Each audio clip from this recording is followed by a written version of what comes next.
നമ്മൾ കമ്പി ഇട്ട് കഴിഞ്ഞാൽ പിന്നെ അടുത്ത ചെയ്യേണ്ട റീറ്റെയിനറാണ്. നമ്മൾ കമ്പി ഇടുന്നതിനേക്കാളും ഏറ്റവും ഇമ്പോർട്ടൻ്റ് എന്ന് പറയുന്ന ഈ റീറ്റെയിനേഴ്സ് ഉപയോഗിക്കുന്നതാണ്. പലരും അവിടെ അത് മിസ് ചെയ്യാറുണ്ട്.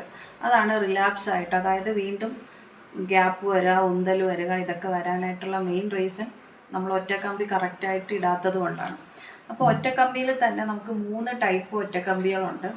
അതിൽ ആദ്യം വരുന്നത് ഹോളീസ് റീറ്റെയിനർ എന്ന് പറയുന്ന ഒരു ഒറ്റക്കമ്പിയാണ്. അതിലാവുമ്പോൾ നമുക്ക് ഒരു കമ്പി പുറമേ ഉണ്ടാവും, അകത്തൊരു പ്ലേറ്റ് ഉണ്ടാവും. അത് നമുക്ക് ഒരു ലൂസാവുന്ന ടൈമിൽ ടൈറ്റ് ചെയ്യാനും പറ്റുന്നതാണ്.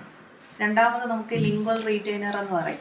ചില കേസിൽ നമ്മൾ സ്ഥിരമായിട്ട് അകത്ത് ഈ റീറ്റെയിനേഴ്സ് ഇടേണ്ടി വരും. നമുക്ക് മെയിനായിട്ട് വരുന്ന മിഡ് ലൈൻ ഡയസ്റ്റീമ, ഫ്രണ്ടിൽ ഗ്യാപ്പൊക്കെ ഉള്ള ആൾക്കാരിൽ വീണ്ടും അത് തിരിച്ചു വരാനുള്ള ചാൻസ് കൂടുതലാണ്. അപ്പോൾ നമ്മൾ അങ്ങനെയുള്ള കേസുകളിൽ നമ്മൾ എപ്പോഴും അകത്തൊരു ലിംഗ്വൽ റീറ്റെയിനറാണ് ഇട്ട് കൊടുക്കുന്നത്.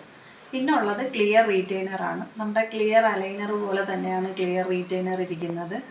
അത് നമ്മുടെ സുതാര്യമായ, നമുക്ക് ഒരു കണ്ണാടി പോലെ ഇരിക്കുന്ന റീറ്റെയിനറാണ് നമ്മൾ ഇട്ടേക്കുന്നതായിട്ട് ആർക്കും മനസ്സിലാവത്തില്ല. ഈ അറിവ് നിങ്ങൾക്ക് പുതിയതാണെങ്കിൽ നിങ്ങളുടെ കൂട്ടുകാരുമായിട്ട് ഷെയർ ചെയ്യുക. എൻ്റെ പേര് ഡോക്ടർ അൻസി നജീമ. ഫോളോ ചെയ്യാനും ഷെയർ ചെയ്യാനും മറക്കരുത്.